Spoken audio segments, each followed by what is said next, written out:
Magandang gabi po. Pag-usapan natin ngayon ang napakagulo. Sobrang gulo na ngayon ang impeachment ni Inday Sara. Ang sentro na pag-usapan natin, ang sentro ng ating pag-usapan sa ngayon ay yung pagkagulo kung ang mga bagong senador na halal ay pwede ba sila magiging judge sa impeachment ngayon? Yan ang tanong natin ngayon.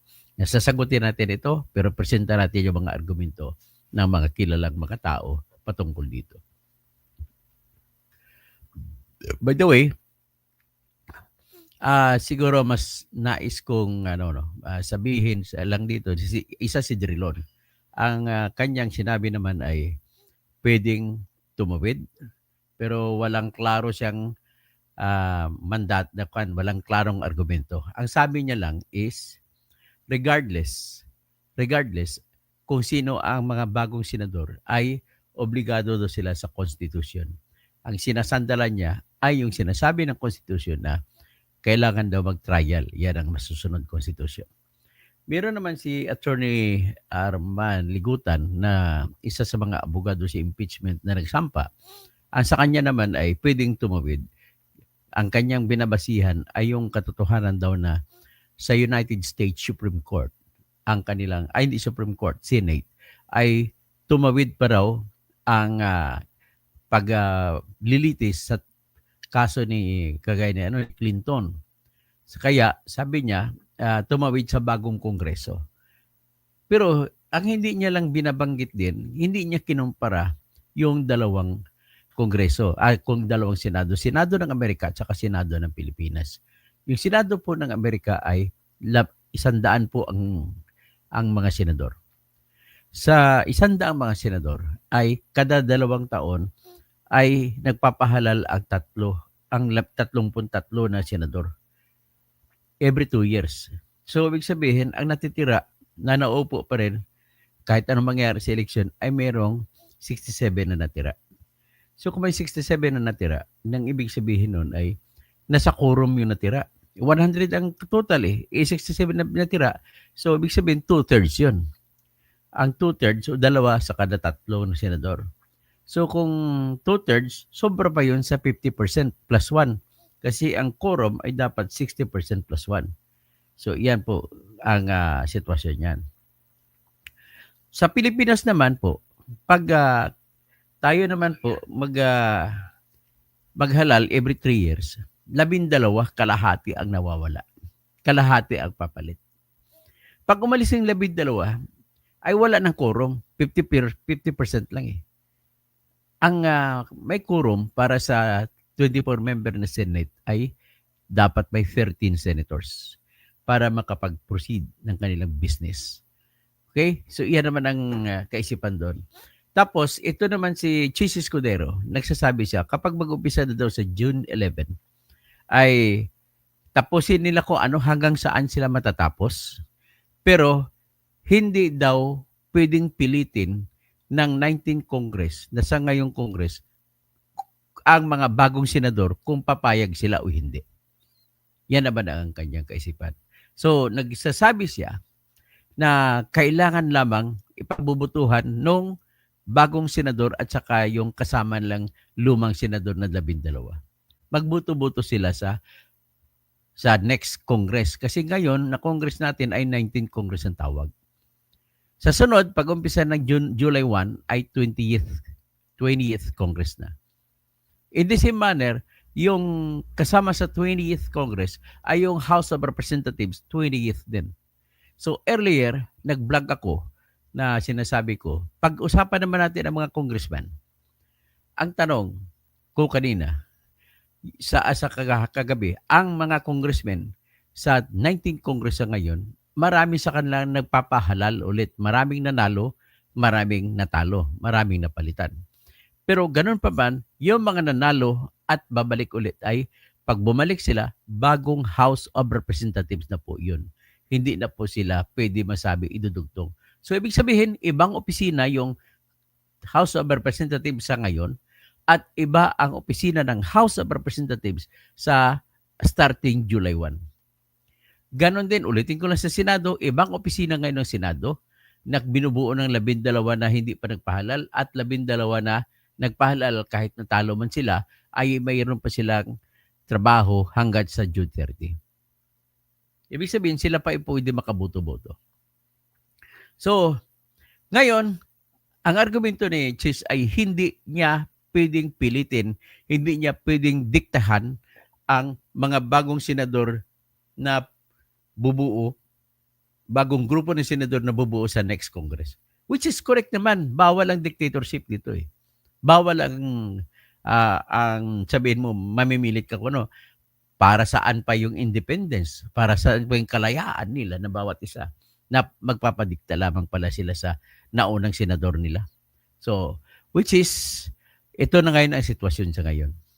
Sa ngayon, nabuo yung mga sitwasyon nito, mga argumento na to, sapagkat po, ay klaro naman sa lahat, sa mata ng lahat ng mga stakeholders. Sa mata ng lahat na nagkiklaim na sila ay magaling sa constitutional law, pero palpak naman mga argumento, ay silang lahat po ay nagkakaisa na magulo talaga. Maraming nagsasabi na pwedeng yung kagaya ni Drilon, kagaya ni Atty. Ligutan, kagaya nung iba pa, ay pwede raw yung bagong kongreso na binubuo ng bagong senado ay pwede silang maghuhusga, magkikinig at maghuhusga sa kaso ni Sara Duterte. Yan ang sinasabi nila. Pero sa kabilang grupo naman, kasama din dyan si Senate President dating Senate President na Tito Soto, si Attorney Macalintal, at marami pang iba. Actually, pati si Drilon din nagsasabi na hindi na matutuloy. Ay nagsasabi na hindi na pwedeng tumawid. Kasi bagong kongreso yun. Kasi nakalagay po sa Senate rules ng kanilang batas na pag matapos na ang June 30, tapos na ang lahat po basura ay itapon. Hindi na nila dalhin pa sa sunod na kongreso. Kasama na dyan ang basura ng impeachment. So, yan po ang katunayan. Ibig sabihin, lahat po ito ay sa totoo lang walang kasagutan. Hindi natin alam kung ano ba talaga ang sagot dito. Pero ako, meron ng akong opinion. Nang opinion ko ay sang-ayon din sa opinion nila ni Atty. Mac at saka ni Tito Soto. At ang opinion naman ni Chis Escudero ay sa gitna siya. Kung tatanggapin ng bagong senador yung kaso, pwede. Pero kung hindi, hindi. Ganun lang sa kanya. So, ngayon, yung mga nagprotesta naman na grupo, sinasabi nila na obligado ang Senado at halos mumurahin na nila si Chis Escudero lat-lat na hindi ginagawa ang kanyang trabaho at may pinoprotektahan. Sabi naman ni Atty. Ligutan na abogado sa third impeachment complaint nila na Gabriel Bordado, sabi niya, gano'n naman talaga kapag ayaw maraming dahilan. So, yan ang mga naglalaban-laban ngayon. Kung ako naman tanungin ninyo, sa gitna po ng kaguluhan at sa gitna ng katotohanan na hindi natin alam kung ano ba talaga, ang lahat po ng kaguluhan at sa katotohanan na hindi natin alam kung anong ibig sabihin, lahat po yan ay ireresolba pabor sa akusado. In the same manner, kasi parang criminal case din ito, although hindi ito political activity ito. So kung sa akusado lang na totoong akusado sa mga korte, kung malabo ang batas, kasi pinag-usapan natin malabo batas eh. Kung malabo ang batas, ay ibibigay ng korte ang pabor sa akusado at ideklara ng korte na acquitted or absuelto ang akusado. Halimbawa, may tanong, sapat bang ebidensya o kulang? Pag magduda ang korte kung sapat ang ebidensya, absueltuhin niya yung akusado. So in this case, kung ano man ang pagdududa, kung base sa ebidensya or base sa batas. Kung malabo ang batas at malabo rin ang ebidensya, ay ibabasura. Ang tawag niya ko sa ebidensya naman, ang na malabo, malamang nagkapantay-pantay ang kontra at saka depensa. Kung gano'n ang tawag namin dyan, equipoise. So equipoise, equal ang strength ng ebidensya pang kontra at ebidensya pang depensa. Ang tawag namin yan, kapag equal, automatic, acquitted, absuelto ang akusado. Ang tawag namin yan, equipoise doctrine. So in this case, ang hindi pa tayo dumako sa kung malabo bang ebidensya laban kay Inday Sara o hindi. Ang pinag-usapan natin sa ngayon ay batas. Ano ba talaga ang batas? So, sabi ni Drilon, pwede dahil nag-utos ang konstitusyon na forthwith. Ano ibig sabihin forthwith? Kagad-agad.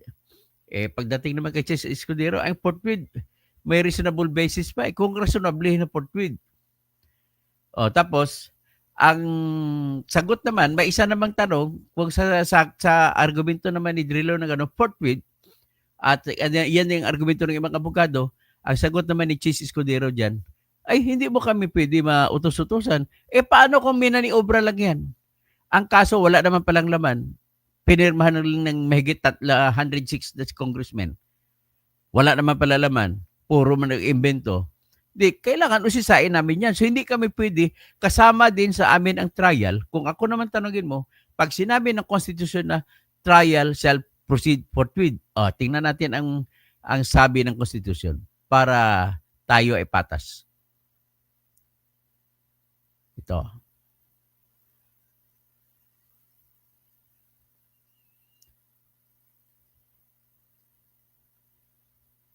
Yan.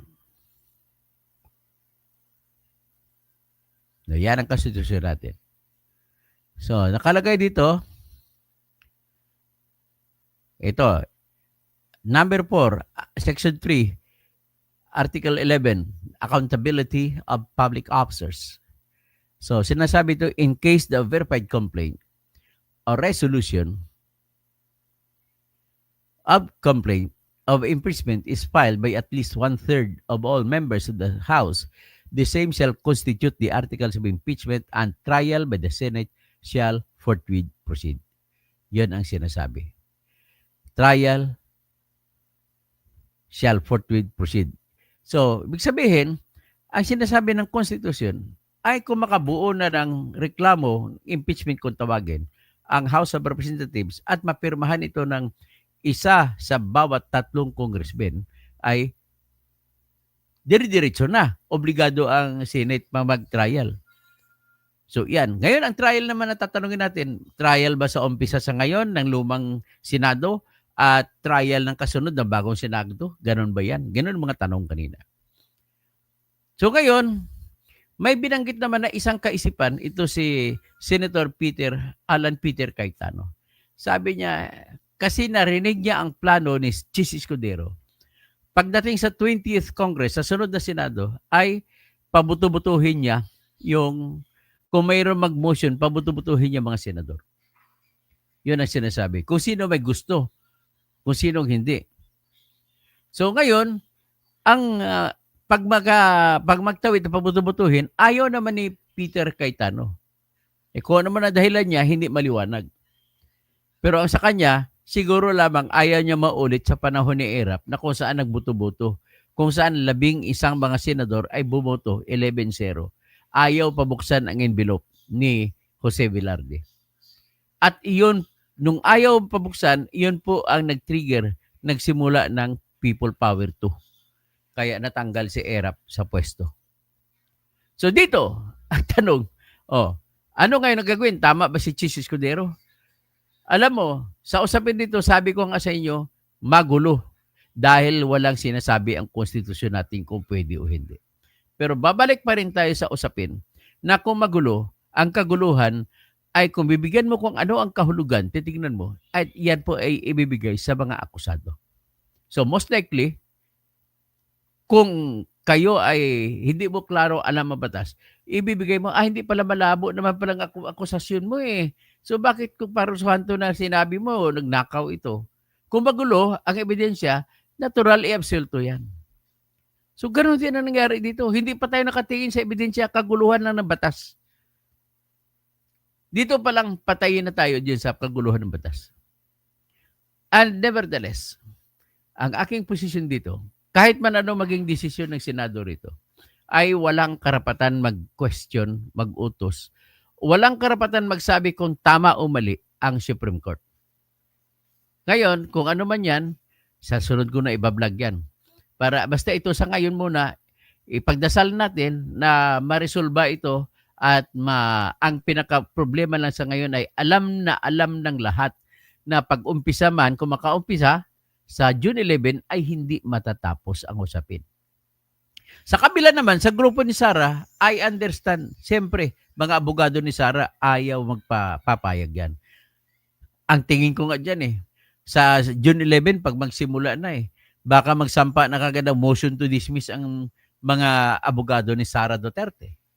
Sinasabi ko na yan, mag-motion to dismiss. Pag mag-motion to dismiss, tanong dyan, pwede ba? At kung mag-motion to dismiss, ang sabi naman ni Panfilo Lacson, ay hindi na kailangan 2/3 na boto dyan. Kung 13 votes lang, pwede na. Kung ako naman tanungin mo, ay 9 votes lang, i-dismiss na yan. Bakit? 9 pala na boto, ay absulto na si Sara. Kaya kung hindi maabot, kung hindi, wala sila, kung hindi na makontra yung 9, kailangan ay dapat sobra sa 16 ang boto na gusto ipagpatuloy ang impeachment. Kasi kailangan mo 16 votes. Kailangan 16 ang boto. Kailangan mo 16 votes para makonvict si Sara. So kung mag-decision man, sa ibang mga bagay, may kinalaman sa impeachment, kung tutuloy ba o hindi, 16 votes din ang kailangan nila ni Chis Escudero na ipakita para ipagpatuloy impeachment. Pero kung siyam na senador ang boboto kontra sa impeachment, tumba na yan. Kasi it needs only 9 to acquit Sara. Hindi pa yan boboto. 9 of abstention. Mag-abstain lang ang 9, tapos na ang laban. Ganun lang po ang sinasabi ko rito. So, dandahanin natin ang pag-discuss sa mga legal issues kasi legalidad po ito ay mahirap din intindihin. So, basta sa akin lang klaro ko lang bago ako lalabas ay ang tanong dito sa ngayon ay pwede bang bagong mga senador, pwede ba silang maglilitis ng kaso at maghusga? Ganun lang kasimple ang tanong. At sinabi ko sa inyong tanong, ang akin naman sagot ay hindi na pwede. Ang basihan ko naman ay bagong senador yan, ay wala silang kinalaman sa impeachment. Ang impeachment ay nangyari sa dating senador, which is ngayon. Pag ikaw korte, bago kang korte, wala kang karapatan maghimasok sa trabaho ng ibang korte. Kung ako tanongin mo, ibang korte yung 19th Congress, ibang korte ng 20th Congress. So, may pag-usapan ba dyan na isa pang legal? Which is, yung, sabi ko, ang ground sa motion to dismiss, yung ang number 1 na fatally defective verification. Sa verification ng mga 215 congressmen na pumirma ay hindi nila diniklara na nabasa nila ang reklamo ng impeachment at hindi nila diniklara na nakita nila ang lahat ng ebidensya. At hindi rin nila diniklara na kung nabasa nila at naintindihan ay alam nila ng personal ang lahat na nabanggit doon. At hindi rin nila diniklara na ang lahat na nabanggit doon ay totoo. Yan ang verifikasyon. So ngayon, sa totoo lang, kung ako naging abogado nito ni Sara Duterte, ang gagawin ko lang patawag ko lang lahat ng 215 na pumirma. Isa-isahin ko sila tanong doon sa harap ng Senado sa impeachment court. Malalaman mo pag hindi na nila alam ang sinabi, ano bang nabasa mo? Number 1, anong nabasa mo? Ano nakalagay sa number 1? Number 2, number 3, number 4. O kahit simplihin na lang natin, anong nakalagay sa Article 1? Anong nakalagay sa Article 2? Sigurado babagsak ito. Kasi ang pumirma ng 215, hindi binigyan ng sapat na panahon na bumasa. Ang naging interest lamang nila bago sila pumirma ay pera. Makakuha sila ng 150 million na para sa proyekto nila. At true enough, ginamit nila nitong nakarang eleksyon. Kagaya kay Estela Luz Kimbo na nakikitaan ko, nakakuha ako ng nakatanggap ako ng mga ebidensya. Mga pinamigay na pera. Nakalagay AX at saka AKAP. Pero may pasabay na pangalan ng kandidato. Ganun po yun. Kaya ladies and gentlemen, magdasal po tayo na mananaig ang desisyon na mananaig na malapit sa gusto ng Panginoon. Yun lamang po ang ating pag-asa rito. So, shout out na lang tayo sa kay Helen Bagyo, nauna pa to, gandang gabi po. Naimbang Rabim. Tapos si Napoleon Tinapay, guilty kasi siya haharap sa impeachment trial. Sino pong guilty? Ay, hindi pa natin masabi si guilty o hindi. Atin lang, mag-opinion lang tayo kung guilty o hindi. Violeta Valerie Serna, Elenita Maglagi pala. So, Daddy Post, mabait na pugi. Okay, great news. Toto, Amil, Muti Talib. Sir Toto, debate kayo ni Attorney Canusa. Sige, ano ba, pakinggan ko yung sinabi ni Attorney Canusa.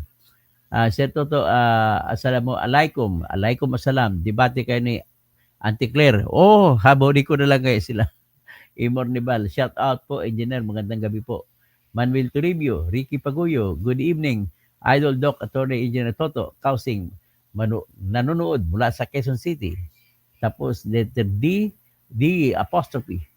Kasalanan ng Congress yan kasi pinasa ang impeachment. Tama nga, last minute na Dapat ipinasa nila mga noon malang October para walang problema. Sinadya niya kasi ni Tambaluslos kasi kulang sila sa ebidensya na binasa akong reklamo, kulang. Opinyon ko lang yan huwag kayong magalit sa akin.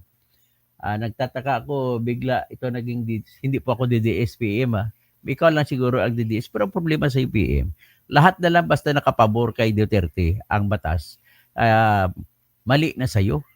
Nakatingin ka kasi sa tao, tingin po kayo sa batas. Huwag po kayo tumingin sa tao. Okay? Wala tayong patunguhan ang bansa natin. Tao lang kayo nakatingin. Emily, gusto naman ni BP Sara na matuloy ang trial para mailabas niya ang hawak niyang pasabog. O tama nga naman. Yan naman ang impression ko. Actually, ang impression ko lang to, hindi ko ito konklusyon na si BBM din ang ayaw dahil lalabas ang ebidensya laban sa kanila. Avelina Manalo, constitutionally mandated ang impeachment hearing sa 19th or 20th Congress. Acquitted or convicted, impeachment must proceed. O yan naman ang opinion ni Avelino Manalo. Amil Muti Talib, hindi yan DDS ito. May basihan yan.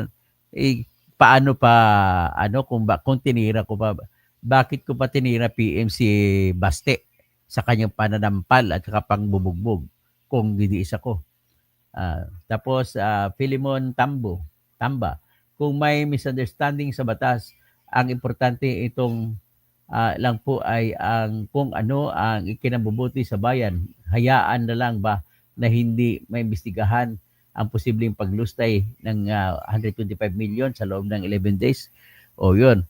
Paano naman po ang paglustay ng 150 million bawat isa at kabuuan yon ay 32 billion 280 million sa tinanggap ng bawat congressman na pumirma sa impeachment? Sobra pa sa paglustay po yan, Philemon Tambo. Ano gagawin natin dyan? Alangan naman natin ang nag-akusa lang ang papayagan, ang inakusa lang ang i-convict natin. Paano naman nag-akusa? Hindi ngayon na pag-usapan sa Congress ang rules of impeachment, basta pirma na lang. Yun nga, tama nga po. Mark Enzo McLaren, fake news ka, huwag kang pakalat ng fake news. Anong fake news dyan? Sabihin mo, Mark, para naman maniwala ako sa fake news ako. Banggitin mo kung anong fake news, ha? At saka kung may bagay ka ng fake news, pakitaan mo ng pruweba na fake ako, ha? Okay? Ma'am Bukarrier, assalamualaikum. Alaikum assalam. Tapos sa umpisa pa lang, sablay na yung impeachment. Di ba? Dapat nagbase sila sa unang pinasa noong December. Dapat yan, noong December pa lang, para umpisa na. Kung inumpisa noong December, wala na, tapos na impeachment kayo. Amil Muti Talib, Philemon Tamba, Kuwa, Kabao, Nepaka. Mary Jane Andrade. Kuya, congrats mo po ako. Napasa ko po ang license ko dito sa Japan. Wow, congratulations licensed. Okay, Mary Jane Andrade. Okay, sa'yo ang pulutan, sa'yo ang inuman.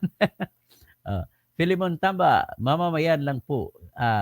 Robbie Bergs Blas, Jolie Duterte, Anali Catalunya Reyes, good evening, Pariente Attorney Engineer Toto Tirador, salamat Parente. Elenita Maglaki, sana po matapos ng gulo sa bansa natin. Motor Jack, bakit ayaw ka nang banggitin ni Enzo Recto? Bilang bunyog, ayaw niya na ba sa'yo? Ay, hayaan mo na si Enzo, may sarili namang opinion yan. Pabor ako sa inyo, parehas kayo ni Attorney Guanzon, maayos sa batas yung mga sapin nyo. Elenita Maclake, yung tatlong sobre galing kay Lisa Marcos. Opo, galing kay Lisa Marcos yun. Sabi ni Sara. Kasi sabihin ko ng ganun kasi para fair tayo.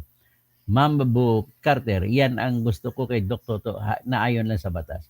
Diony Laguador, good evening po Dr. Toto Kausing.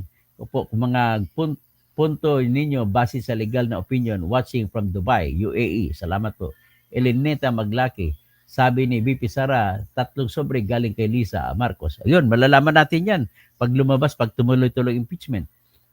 Renato Solomon, Toto Housing is belong to 31% independent na politician leaning just the truth. Okay, tama po yan. Sa independent lang tayo. Mango, numbers game yan at hindi base sa legalidad. Tama po kayo, Mango. Yan po ang tinatanggap ng lahat. Kaya nga, live ako mamaya o bukas patungkol sa numbers game. Okay? At ang title ko, hindi pwedeng makialam ang Supreme Court sa Senado pagdating sa impeachment. Maraming salamat po sa inyo lahat.